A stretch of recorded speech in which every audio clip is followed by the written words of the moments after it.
Welcome back to Third Phase of Moon, Blake Cousins.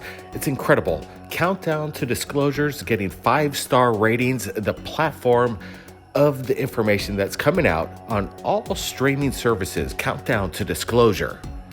The secret technology behind the Space Force, it has arrived. We were happy to sit down with Rich from GoofOn with the whole entire Third Phase of Moon panel to discuss this documentary. Enjoy this, and if you want to watch it right now, there's a hot link to all streaming platforms. Enjoy this. And right now, it's climbing all the way to the top at Amazon Prime. It's ranking right now in the top 20s list. In the whole aspect of major Hollywood movies, this is a benchmark, everybody. Share the information. Countdown to Disclosure is available now. Welcome, everybody. It is the night of all nights. Countdown to Disclosure has been released. I did unmute everybody here, so we got the panel here from Third Phase of Moon and Third Phase UFO Report, and the Cousins brothers are here. So tonight is a special occasion. Brent and Blake, are you with me?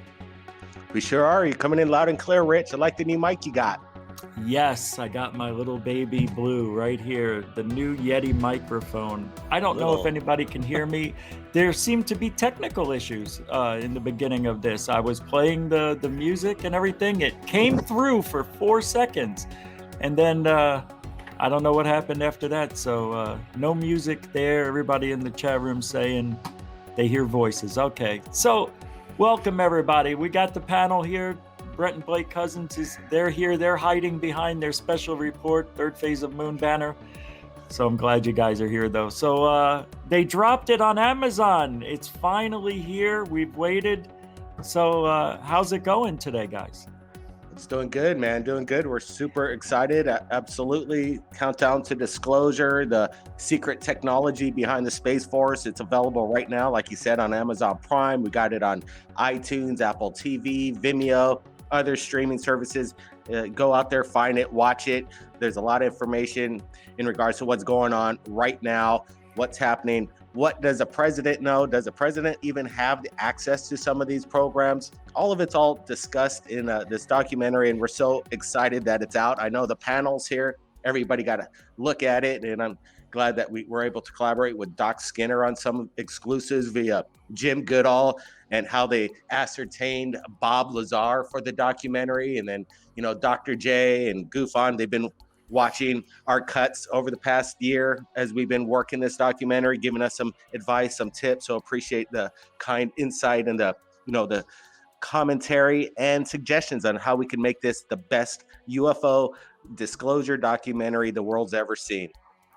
Yes, and what perfect timing. And I believe, remember when I think it was who was it that stole the name of your movie, Countdown to Disclosure, when they put out the 180 days, the Countdown to Disclosure? I couldn't believe it. The day after. Isn't that weird? Yeah, they did that. They did this. We put out a trailer, I think about 2 months ago, approximately, Countdown to Disclosure, the secret technology behind the Space Force. Then a couple days later, the government came out with their own countdown to 180 days to disclosure. What the heck's that all about? You think they saw our trailer and they got inspired by the title? Oh, yeah. Yes, of course. Yeah. So just to introduce everybody, how rude of me, we got Doc Skinner from 1028 Productions. Howdy. Dark Hour Paranormal, Michael Roser. Yeah, not right. Rozier, 100%. it's Roser. Not Rozier, right? Yeah, I said it wrong for like 3 months. And Dr. J Radio Live. John, what's up? How you doing, man? I'm okay. How are you doing? So I'm doing good. Thank you. I'm in the hat club with you guys today. Oh yeah, everybody's got a cap and a scarf. That's amazing. And you have snow inside your house. That's amazing. Yeah, right. I can feel it. But it's a weird coincidence. I think they did steal the title because it's so good. And really, we are on a countdown to disclosure. It feels like it anyway on this side of the microphone. But I want to play a little bit of the clip, play a clip if I want to speak correctly. So I'm going to do that, get everybody a little bit warmed up, and then we'll come back and we'll talk to Third Phase about doing this during a COVID-rich year. So I'd like to play a clip for everybody. So hang on a second. Here we go. And Drop it, Rich. I'm dropping it. Buckle Let's up. see. Buckle up. Ooh, We gotta get buckle t-shirts. up. All right, I got to do something here. Hold on. They always trick you on the StreamYard. See, I don't like this, how they do We this. know All right, that there the we go. It's technologies playing. Let me get it over already there again. exist.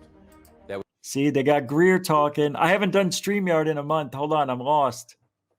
StreamYard, right? Yeah. I went back down to OBS. How weird is this? All right, here we go. We know that the technologies already exist that would give us a new civilization with no pollution and also no surface roads. The problem with the ones that are airborne is that those are also can be repurposed as a missile or something that could go from place A to B and deliver a weapon. So what we've been advising, I've been advising the CIA director for Bill Clinton and others, is that the technologies related to energy generation should come out first, so that we would have clean energy, no pollution, factories, cars, everything. The step of bringing out, where everyone would have an individual vehicle that would be so-called anti-gravity and lift and go over the road without any roads, which is, we already have that technology. We will be traveling that way, not in the not too distant future, I believe. But that has to be brought out, understanding that the international security situation has to be attended to very carefully, because those can be a weapon delivery system. Interesting. See, we talk about the future all the time because the future is here. So when you had to make this documentary, I know from what, we talk a lot. So you spoke with Greer and got his, did you get him during COVID or before it? Well, it's interesting. We were working on it right before this COVID thing hit and before the world changed. And we're doing some segments with Dr. Michael Salla. And then we're moving into this, the technology, the Space Force, the people. We wanted to contact the people that were involved or did any kind of briefing to the presidents, what they knew about it. So we contacted, Dr. Greer, and he was a little hesitant in the beginning about coming on, but we said, hey, look, you're one of these people that have the major connections. You could speak to this matter in an eloquent way. You're in Los Angeles right now. We got a camera crew in Los Angeles. Why don't we just do this right now? So we were lucky enough to ascertain Dr. Greer for, we had him for a couple hours, but we had our questions and we knew the questions that we're going to ask him. He was going to explode. He's going to be explosive on his, response to the questions. And he pulled it off. He did exactly what we expected. We knew our questions were going to spark Dr. Greer in a way that it did, but we weren't expecting the information that he was giving us. And we also asked him about things that nobody's ever heard before. He was a little, again, reluctant, but then he says, well, I could tell you this, I could tell you this, and I could tell you this. He did this multiple times. And as we're hearing it for the first time, when we got the raw footage from Los Angeles, we're like blown away. We're like, wow, this is intense stuff. Maybe it's almost too much. Well, are they going to shut this documentary down? We're kind of worried about some of the implications that was being represented in this documentary, but right now it's available. And what's crazy too is that we shot this in 4K. We're able to do this whole thing remotely in record time and make this documentary, this production, without even us having to leave Hawaii. We were directing from sometimes 2,000 miles away, sometimes even further to the East Coast, where some of these shots were filmed via John Blake. He was the guy behind the bombshell of the UFO crash before Roswell, and we got a production crew out there. So it was really exciting to make a documentary in this time under these circumstances and pull it off the way we did. Is absolutely amazing. Brett, you got something you want to say? Paul Blake Smith. Say again, Dr. J? Paul Blake Smith was the guy from the Missouri crash. Paul Blake Smith. Yeah, he was great. He was like, we reached out to him. He just came out with his book, Bombshell. And then we're like, this is good. Dr. J actually introduced us to John Paul Blake, and there's like, let's do this. And he really, he put it on. He was awesome in it. He really, he knows the details about this stuff. So getting his insight on all this, it was just fantastic. And I got to thank Dr. J for arranging that for this documentary. Of course. And you did get help. Thank you, Dr. J, for that. Yeah, that was amazing. And Doc Skinner helped out actually with who was it? Goodall. Goodall, right? Yeah. And Bob Lazar. And Bob Lazar, right? That's right. How I want to ask Doc Skinner real quick. How do you know Goodall? Fate, serendipity, you might call it. I was at the UFO Congress event in Phoenix, and everybody was in the speaker room, and I've already forgot his name. The gentleman that did the Lazar movie. Jeremy Corbell. Corbell. Yeah. Janky. So he was on stage in the other room speaking. So, all the vending areas were empty. And I was watching a vending booth for Natasha Nix from Mysterious Forces live, or her show, Mysterious Forces. Anyway, he just walked up to me and he goes, what's this booth all about? And I said, well, I'm just watching it for a friend. And I said, hi, I'm Doc Skinner. He goes, yes, I'm Jim Goodall. Nice to meet you. And he said something about Area 51. And I said, sit down and tell me a story. So he did. And we literally bonded and have become best friends. I mean, the man came and helped me move my house. Wow. 3-hour drive up the mountain. I mean, he's just a really amazing person. And so he was over, actually he was there to help me move, I think. And I think that was the time. And the boys were like, could you see if maybe he could make a phone call? Well, this is what happened too, because that was the breaking news day when they were saying that they recovered off-world vehicles, not of this earth. That's right. And we're like, man, we got to get Bob Lazar's statement on this. This would be great. So I made a cold call to Doc. I'm like, you got anybody that we might be able to connect with Bob Lazar? And then Doc says, I think the guy's sitting right next to me. And I'm like, who's that? It's like Jim Goodall. And I'm like, get Jim on the phone right now. And I talked to Jim and I said, hey, Jim, you got to get Bob Lazar on the phone. You guys call him up. You're a good friend of his, Jim. Let's record this conversation. Tell Bob that you're recording it. And go ahead, Doc. Tell him what happened next. And we did just that. And he said, yes, I'm sitting here with my friend, Doc Skinner. And I went, oh my God, Bob Lazar heard my name. I'm like a little kid. I was so excited. But I kept quiet. And we shot it. And it was surreal that this was happening in my home. It was just, and that I was listening to him. It was just me, Jim, and Bob Lazar. And well, and now all of you, of course. But it was a moment. It was a moment I will never forget. Now, I'm just looking in the chat room, and some people are a little confused as to where to find the documentary. It's on Amazon Prime and Vimeo, and what is it? Apple iTunes? Yeah, Apple TV, right? Am I wrong on that, or am I right on that?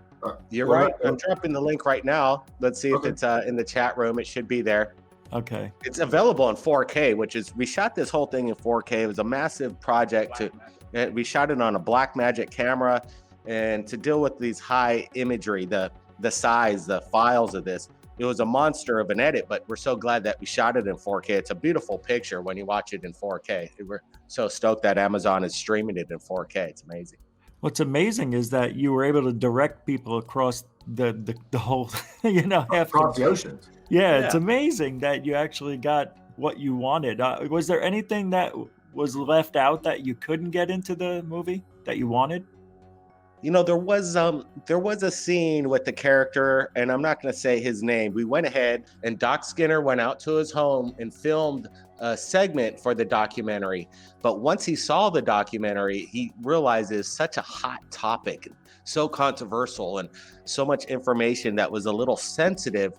The guy, after he watched it, he was concerned about losing his job in regards to being affiliated with some of the businesses and companies that we're talking about. So Yeah, there were some things that were kind of left on the cutting table, but overall, I think we got everything we wanted. And again, the surprises, like how we're able to get Bob Lazar on and just do it within an hour. I called up, or Doc called me back up. He says, I got the recording. We got him, and I listened to it. We're like, oh my God, this is insane. This is crazy.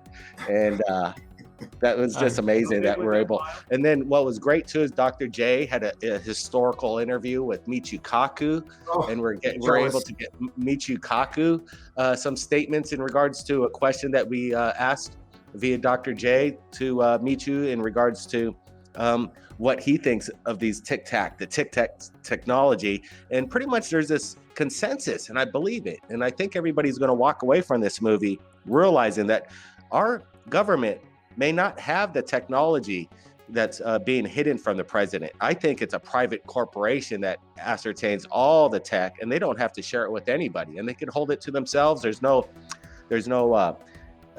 suppression of information to the president. There's nothing that comes across as treasonous if they're holding secrets from the president. They don't got to worry about any of that because it's a private corporation.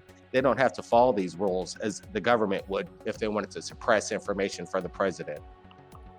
What do you think now will happen now that this is out there? Do you think that people are going to not like this? I mean, I know it's always a taste, when it comes to what people like, but when we're talking about disclosure, and this is the hot topic the last couple of years, especially since 2016 when TTSA came around. They were gonna, be at the forefront of disclosure, but we all know what happened at TTSA. So, do you hope this could usher in other people to start talking about disclosure? Was that your goal in making this?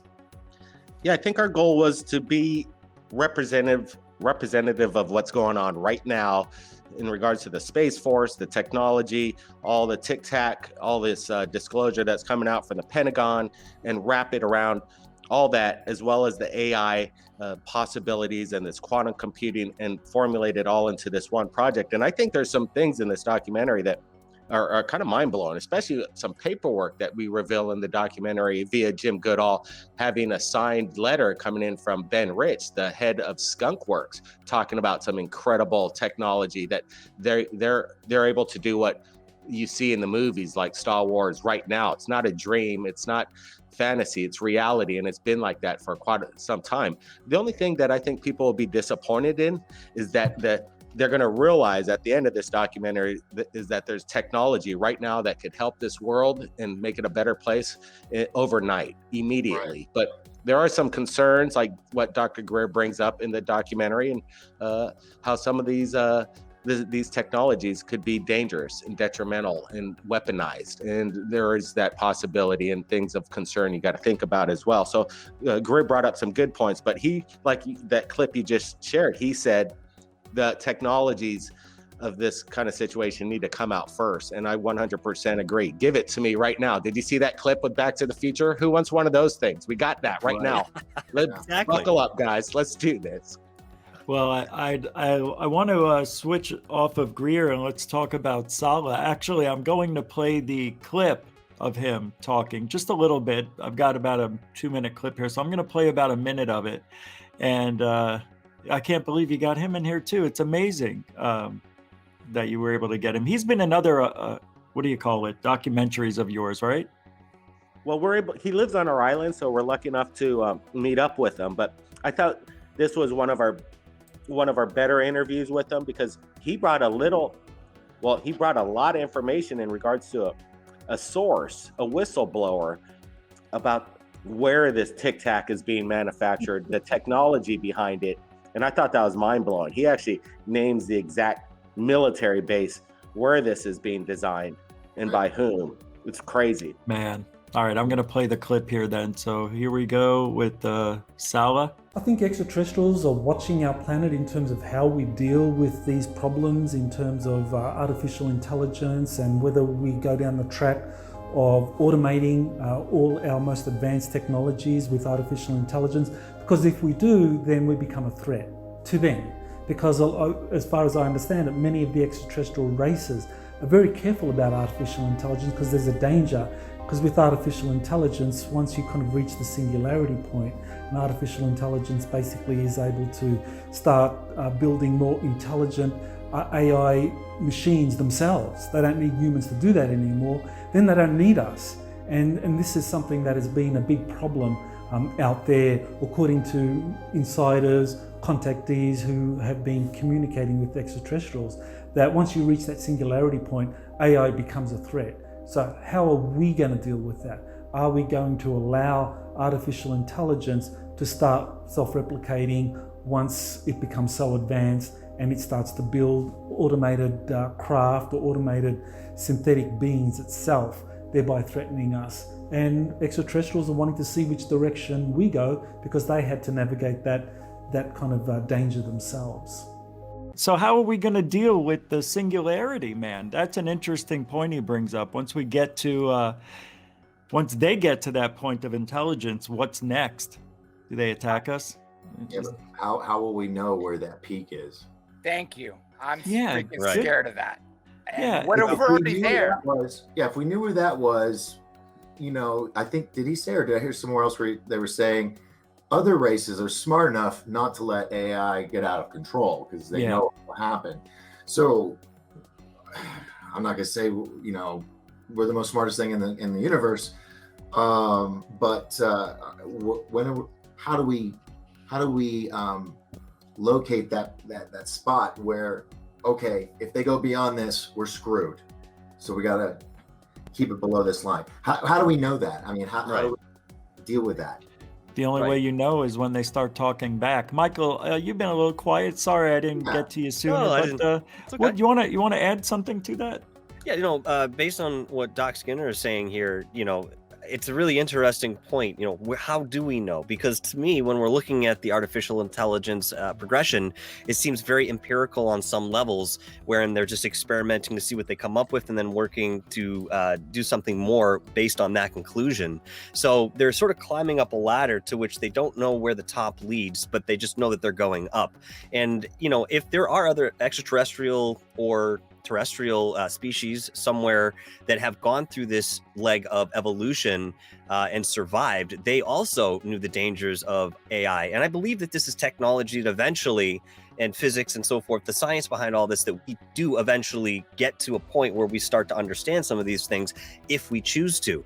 But now we're at more of a moral or some sort of organic principle that we're standing up in front of, where we have the technology, we're clearly learning how to use it, but what do we use it for? Is it for the greater good, or are we going to continue on the path of weaponization? Right. Well, I think it always floats back to weaponization. I think that it always does. That's power. But the question is why? Is it fear that brings us back there because the duality is so thick? I mean, fear is a very, very powerful emotion, and it's something unconscious for a lot of people, especially on that level. So, again, the question is, why do we keep coming back to that same old pattern where we have to learn those, let's say, third dimensional, lower vibrational lessons that really kind of suck? Yeah, what's scary as well is that we mentioned in the documentary, I think Michael Sala mentions this, is that this quantum computing it's a new technology. I think Google was the first to create the quantum computer, but right now China is investing 1,000% more into quantum computing than America. They're gonna kick our ass in regards to this quantum computing technology, and they're utilizing it. They know where the future is and how dominant they're gonna be. They're gonna take advantage of it, and unfortunately, we're falling behind. And China's gonna beat us to the punch of this singularity, and also this self-replication theory of these AI robots self-replicating. Now, that's pretty scary stuff. But in my opinion, I think how we're going to utilize this quantum computer, we don't even know how to ask it a question very well or make it functional. We have to get to past that hurdle. We have the machine, but we don't even know how to use it. It's amazing. Right. Yeah. It's so crazy. We kind of understand how it works, but yet we don't know how to work it. Which shouldn't be too difficult for us if we back engineered, certain crafts that came from off-world locations. Maybe we're already a little versed somewhere in there. I don't know. Well, did we? Because remember, what Bob Lazar said is take a motorcycle, drop it into, pre-Civil War. They'll figure out how to work, how to turn the key, how to drive it, but they can't even figure out how to make the plastic, let alone the engine or internal combustion. So Or the gas. that's where, Yeah. all of it. Yeah, refining the gas and the oil and all that. Yeah. It's like a one-time have fun and then it's done. Yep. So for people visiting us tonight, watching the show, I have the panel from Third Phase of Moon here. We've got myself, and then we've got Doc Skinner from 1028 Productions, Dark Hour Paranormal, Michael Roser, and Dr. J Radio Live. John, it's Elias, right? Elias, that's right. Elias, I was right. And I said and the you. brothers. The Who? brothers. You forgot the brothers. Well, I was just going to them. Yeah, I was just gonna. Oh, well, you were building up. You were building up for the suspense. My apologies. That's okay. And who are they? Brett and Blake cousins. Yeah, and we're only doing an hour tonight, so we're halfway through the show. So I appreciate everybody making time to do this, and it is groundbreaking. It is historic in a way. So, guys, I know we talked about Sala, we talked about AI, and I want to get into one thing that I think is one of the most important things discussed nowadays, and that's the threat of these supposed off-world vehicles. What did you find out, guys? The most important thing about doing this documentary and the threat. Did you find anything out that we should know, or is it all in the documentary? Well, when we actually started editing this and listening to what Dr. Greer was saying, I think my mind changed a little bit. And I think a lot of people's minds will change after watching this, is that for many decades, we've been watching movies, we've been hearing in media, especially the TTSA and Fox and these guys, they just want to say these UFOs are a threat over and over and over again. And we've never had really any evidence of that. I don't think anybody's been killed by a UFO. Hey, there's been some abductions, but I think those are more like invitations. Maybe you're just somebody special in regards to that. But as far as a threat, it hasn't been proven. Dr. Greer is a firm believer that there is no such thing as an alien threat, that it's a false narrative. And we showcase the TTSA's false agenda, in my opinion, that they're spreading this out for some reason. Maybe it's just this false flag event that they're going to create to scare everybody and take our rights away, and for us to protect ourselves from this fake alien threat. So, go ahead. But what about the UFOs turning off the missiles and turning on, at the missile silos in Russia and here in the US? What about those? That's a threat to me, in a way. Do you want my opinion? Yeah, honestly, just absolutely. like Blake and Brent said, first of all, yes, of course, the mainstream media has been talking about threat. We've been hearing ATIP, Advanced Aerospace Threat Identification Program, right? Well, here's the catch. They've been visiting us for hundreds, thousands, possibly even millions of years. According to Linda Moulton Howe, 2.7 billion years possibly. At the minimum, she's tracked it to 270 million years. Even possible that they were responsible for us making the dinosaurs and other extinction level events. But if they're that advanced that they could skip into dimension or create a warp in the space-time fabric so they can go from wherever they are to here, they could kill us like that. And you know what? We wouldn't even have time to deploy battleships or, rockets or whatever it is. So if it was really a threat, they would destroy us. And the reason they're probably shutting down their nukes is saying, look, you're screwing up. What you're doing, you're affecting them as well. And therefore, you got to cut it out. That's my opinion. Okay, so that's not a fact. We don't know that's why they did what they did, the aliens. Yeah. We're just assuming that's what they were doing, is showing they have the power to do what they want whenever they want. That's right. So that's pretty scary. Anybody else want to chime in on that?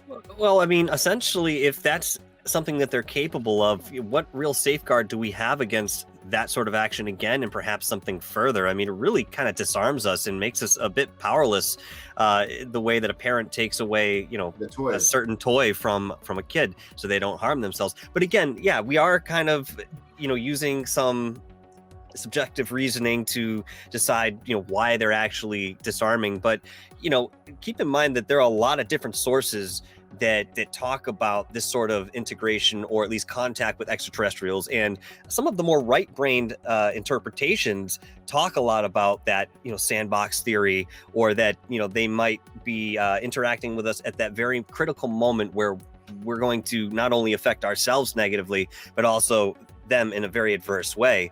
That would make sense if something came into my home and started disrupting my house to the point where everything inside it, including myself and my family, is in jeopardy. I would probably at least, if I was a kind person, put a very nice hold on that one and maybe put them outside, whatever the case may be, because everything's connected, in at least in respect to physicality. You do something here, it reverberates all the way through space.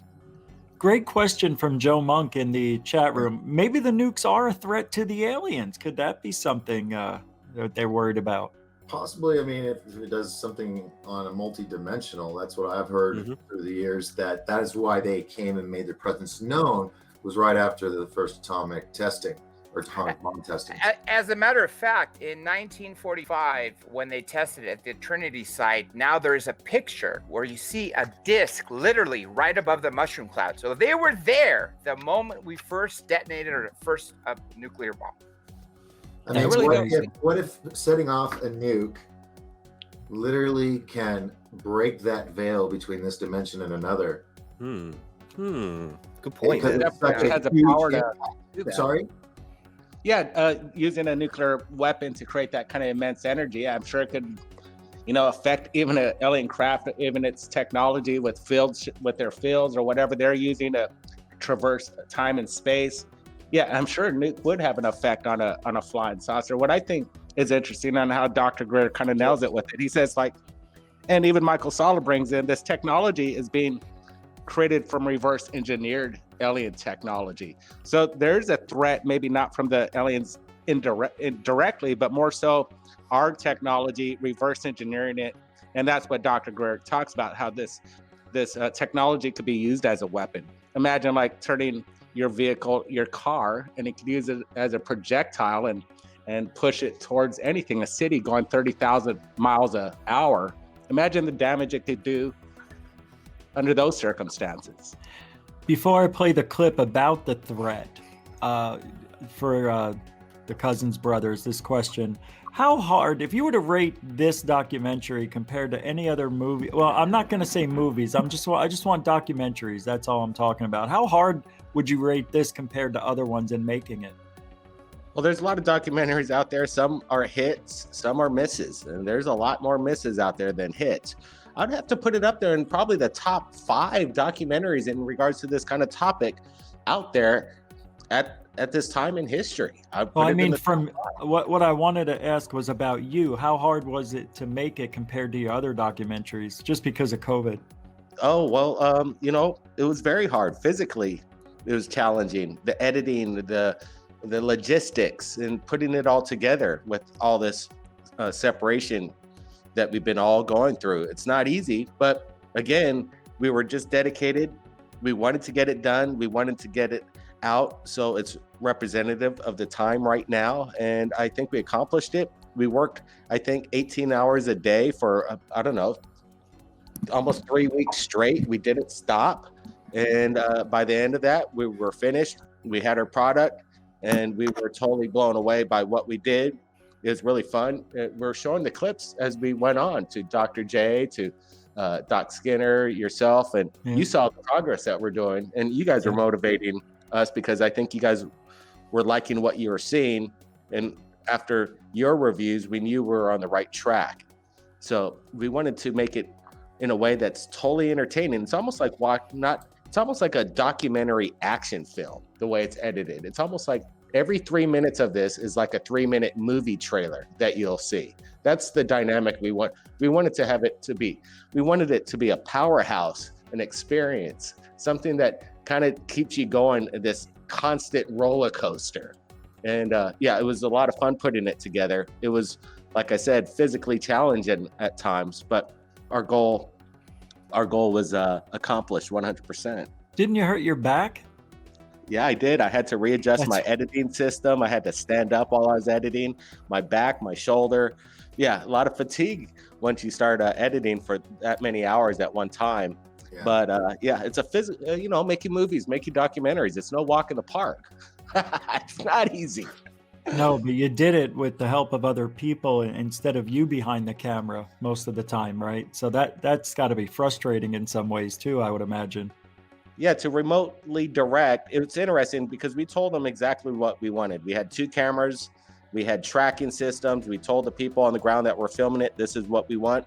And you know what? With the direction that we gave, it felt like we were there directing it ourselves. So we're pretty happy that the people that we worked with were competent enough and totally skilled to pull it off the way we exactly wanted it to be pulled off. And yeah, we're excited about how it all turned out. But what's really cool too is that some of the information that's in this, it also goes into, the presidency of Donald Trump and what he knew. And I think after watching this documentary, we're all going to realize that this idea that there's this unknown craft that our Navy pilots are experiencing is something unknown, but in reality, it's 100% known. They know what's going on. Some faction does, and they're testing it on the Navy. And the president and other presidents talk about this, and we showcase it in the documentary that even Trump said in a couple lines that I think what it is that there's something that we want them to see. Ghosts. What happened? Ghosts. Holy mackerel. Aliens invaded. It's revealing behind the scenes. Oh, all right, I'm going to play the clip. I'm going to play the clip. Okay. The wizard. There are a lot of people who are putting information.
Did he say anything in private to anybody, or did we find that out in the documentary, cousin?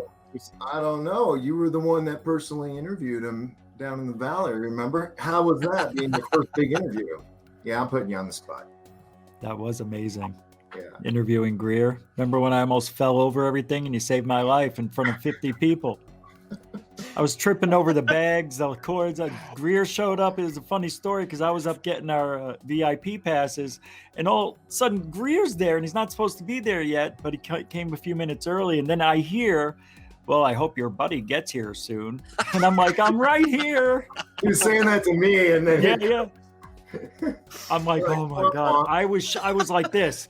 Literally, I was shaking. I couldn't walk. My legs and knees were wobbling. But Greer, I never met him. I've been around him, but he seems like a really nice guy. Once you get to see him in person, but it's just for a few minutes. But oh man, this false threat. You got VIP. You were the first person that he interviewed with. They beelined it to our little area. I spent so many days, weeks combined with him, going back 8-9 years, interviewing him for Dr. J Radio Live, Third Phase of Moon. As a matter of fact, before Dr. J Radio Live, Blake and Brent gave me the courtesy of hosting Third Phase of Moon Radio on Revolution Radio. And that's how I became friends with Dr. Greer.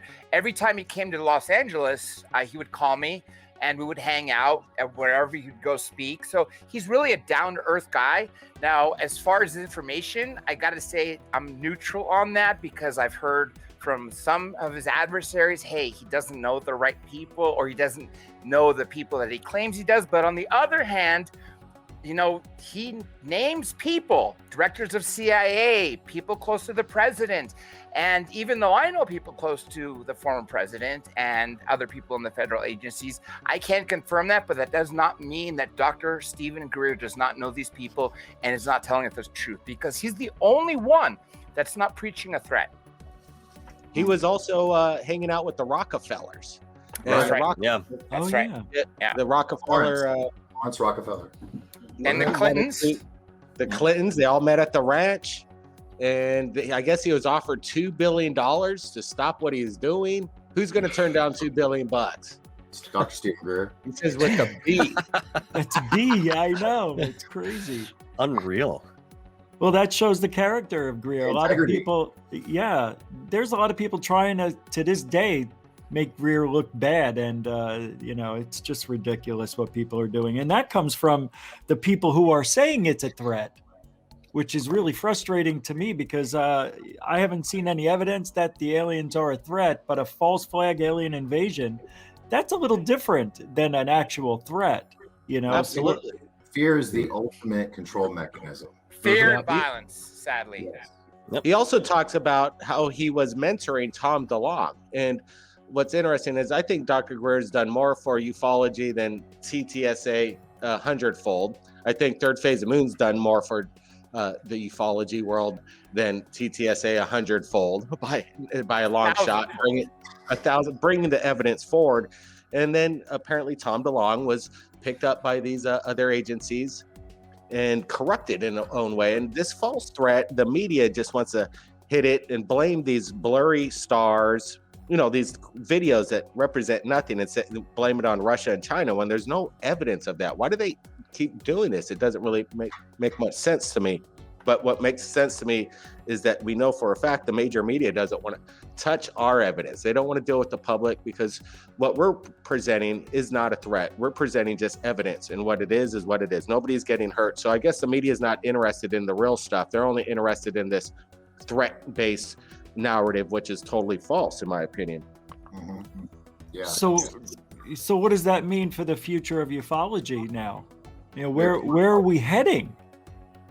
We're heading to Countdown to Disclosure for everybody to watch right now. And then, Right. I think... What an answer. We're in Countdown right now, actually. We're in Countdown. Yeah. Are we? Where are we at anyway? We're 2 months in? We are about, 4 or 5 weeks in now, right? 6 weeks? Yeah. But seriously, where are we heading? Because it's supposed to be this false flag alien invasion that's supposed to happen soon. I heard it was in April a couple of years ago. But anyway, it's a false threat. But if it's real, geez, man, they can't do a false flag alien invasion and not have anybody get hurt or things blow up, right? Wouldn't they have to set it up in some place? Yeah, you live on a mountain, sit out your lawn chair and grab a beer and watch the show. Like 2012, like the movie, yeah. Well, why would they take any consideration into, who they ended up having as a casualty during something like this, when we've seen many other examples of these governments that have power that really don't care if there are casualties or any sort of collateral. It wouldn't be a surprising thing to me if we actually saw this happen and it was a very violent occurrence, at least initially, until perhaps the humans were subdued, and then they are going to go off on whatever control that they had already planned. So why wouldn't they hurt us and not care? They do that already. The thing that's frustrating is every new administration that comes in, he's going to disclose this or he's going to disclose that. I think we're getting further away with this administration than where we were, even though Trump wasn't, really a believer. People believe it, so maybe it's true. I don't know. Are we looking down the future in the next 3 to 4 years at disclosure, or are we a lot further away from that? Anybody want to grab that? I don't think we're going to be any closer in this Obama's third term, aka Biden's term. Okay. That's my opinion. Obama's third term. That's good. Yeah, we were absolutely closer to when Trump was in office. He was supposed to reveal, according to General Eshed. He did have apparently 2 briefings. And yes, he did not believe in UFOs until he became president. And if you recall that interview with Donald Jr., his son, when he asked about, Area 51 and Roswell, and I think he said Roswell looks interesting, or or Area 51 is interesting. He's going to open up Roswell, something like that. He was confused, yeah. Yeah, never came. But then again, that goes back to what we said earlier, what Blake and Brent said, and what we all know here. Freedom of Information Act, I think it was 1976. Ever since that act came out, there is no reason for the government to hold anything. Send it off to Robert Bigelow or anybody else who has, private corporations that do not have to answer to the people. That's why I don't think we're ever going to get, the president, how can he be briefed if private corporations like Robert Bigelow are sitting on, say, Lazar sports model? But the president's temporary anyway. He's just, Yeah. public servant. These presidents are temporary, but we showcase in the documentary again the periods of when a president on his first day kind of transitions, and you kind of look in the president's eye when they're debriefed on everything classified. They're kind of brought in by the former president. They transition, so we showcase the look on these presidents' eyes, from Clinton to George Bush to even Trump. When he was sitting in the Oval Office next to Obama, he says, and these are some of these subtle words that Trump kind of put out there, in my opinion, that he's aware of it, where he stated that I'm so impressed with these high flying assets, whatever that's all about. I believe Right. this is, he said this stuff. He's saying that we have this high flying assets in his possession, whatever that is. I believe that's this Tic Tac stuff. This technology. So we've only got about 7 minutes left, and I want to play the actual trailer to Countdown to Disclosure, if you guys don't mind, and then we'll come back and we'll round out the hour, and then we're all going to go over to Third Phase of Moon, guys, right? Right. That's right. Drop it. Drop it. Yeah, I'm just going to say that. I am dropping the trailer in 3, 2, and go.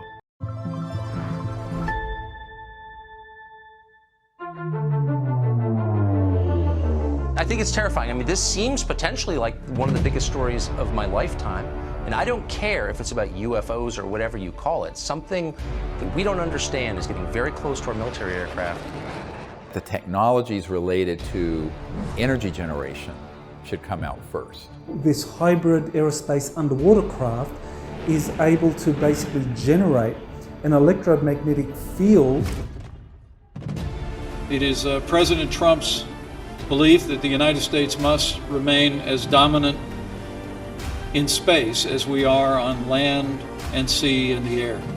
And your charge is to see to that mission with the United States Space Force. There were 3 people on my team assassinated, and I was almost killed. With a lot of people that would like to know what's going on. It's a matter of national security. But apparently, just recovered are off-world vehicles not made on this Earth. The president will respond to the subject the way they want them to. There's a black box with all the technologies that would give us a civilization that's sustainable, peaceful, etc., and that's been around for decades. Everybody's asking the biggest question in the world. Are we alone? Look, it's just stalled out there. The narrative that's being launched, which is a false narrative, is that we're not alone and that those civilizations are a threat. The problem is that the public has to be informed and involved. It could be a brief statement saying, hallelujah, I'm finally vindicated. I'm not completely convinced they're gonna let this stay like it is. But the people who are surrounding that level of our politicians and government are not told. Like the movie Independence Day, where Will Smith, let's go kick alien butt. Yeah, that's amazing. And it's dropped today on Amazon and all streaming services. So check it out. You can rent it or buy it. And hey, guys, cousins, brothers, what's next on your agenda? Are you making a documentary, the next one, or do you got something in mind? You want to give us a sneak peek or talk about it? We got some ideas, Rich. We're going to keep it to the hip right now, close to the hip. But it's not going to be our last documentary. But we're going to ride the wave of this countdown to disclosure for a little bit. Let people get kind of enlightened with their thought process and how to think about this whole subject, because it's not like it used to be. When we talked about this, you talked about UFOs, you're ridiculed, you're laughed at. And now people are a lot more on board, believing that this is real. The Pentagon's admitted it. It's exciting times. There's technology out there that's going to be coming out just because of the Space Force is coming out. That might be some trickle down of technology that we're going to be seeing soon. It's exciting times, and it's an exciting project that we're working on, and it's finally out for the public to see. What we're going to be coming up with next, it'll probably rival this. It could even be bigger. I think you should do something. Maybe Dad of War gave me an idea in the chat room. By the way, I want to thank everybody for their super chats. Appreciate it. Maybe you can do something about Nikola Tesla. No, just throwing out there. Hey, Nikola is even mentioned in this documentary a little bit. Greer mentions him a little bit, and he's a fascinating character. He'll probably be intertwined in any documentary we make in regards to this phenomenon and this technology. Isn't it said that we didn't we just do a report on Third Phase that Nikola could have been an alien himself? From yes. What was it? A Venusian, maybe? Venusian, yeah. That's crazy. So we're rounding out the last few minutes. I want to go around the horn real quick, starting with Dr. J. What did you take from this documentary? What did you take out of it? Honestly, it's the best documentary I've ever seen, and I'm privy to be a part of it, and more so to watch as each scene was filmed, and they sent it over me to check out. Yeah. I mean, I've been paying attention to UFO documentaries since 1985, 86, around that era, right?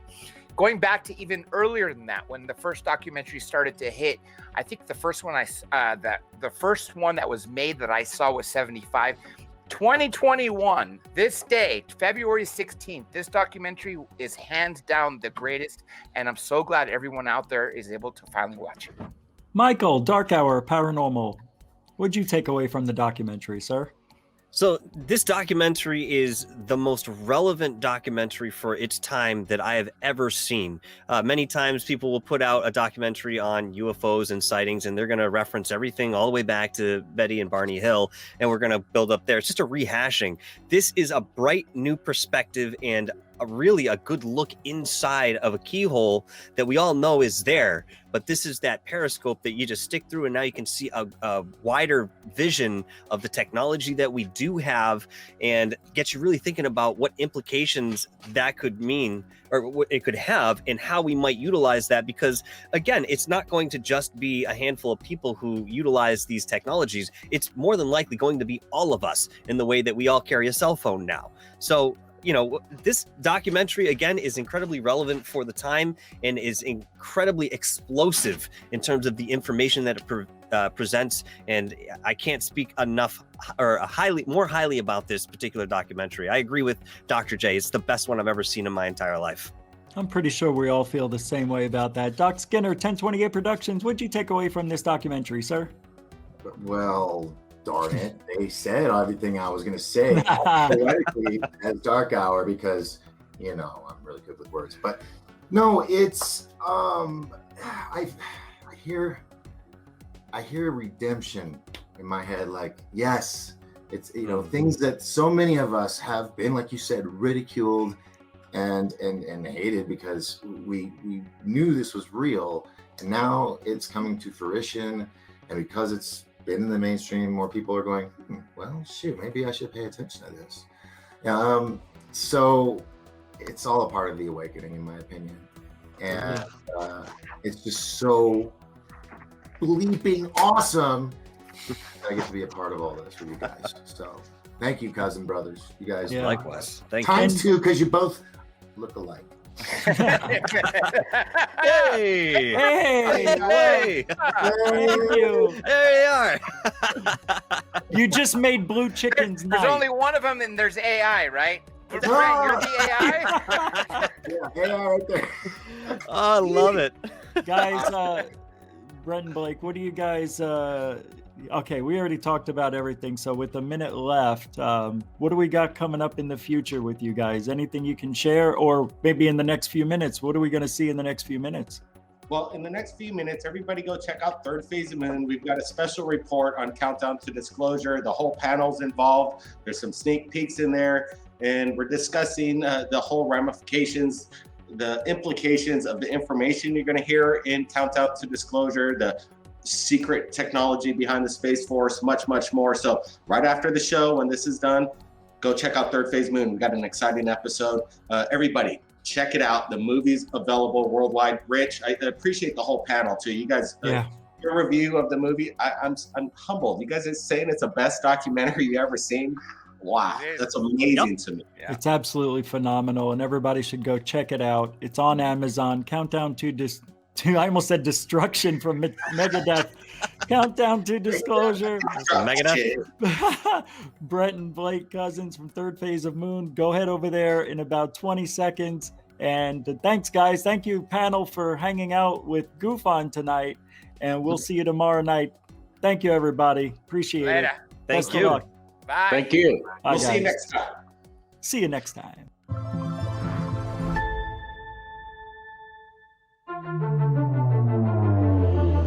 I think it's terrifying. I mean, this seems potentially like one of the biggest stories of my lifetime. And I don't care if it's about UFOs or whatever you call it. Something that we don't understand is getting very close to our military aircraft. The technologies related to energy generation should come out first. This hybrid aerospace underwater craft is able to basically generate an electromagnetic field. It is President Trump's belief that the United States must remain as dominant in space as we are on land and sea and the air. And your charge is to see to that mission with the United States Space Force. There were 3 people on my team assassinated, and I was almost killed. With a lot of people that would like to know what's going on. It's a matter of national security. But apparently, just recovered are off-world vehicles not made on this Earth. The president will respond to the subject the way they want them to. There's a black box with all the technologies that would give us a civilization that's sustainable, peaceful, etc., and that's been around for decades. Everybody's asking the biggest question in the world. Are we alone? Look, it's just stalled out there. The narrative that's being launched, which is a false narrative, is that we're not alone and that those civilizations are a threat. The problem is that the public has to be informed and involved. It could be a brief statement saying, hallelujah, I'm finally vindicated. I'm not completely convinced they're gonna let this stay like it is. But the people who are surrounding that level of our politicians and government are not told. Like the movie Independence Day, where Will say, let's go kick alien butt.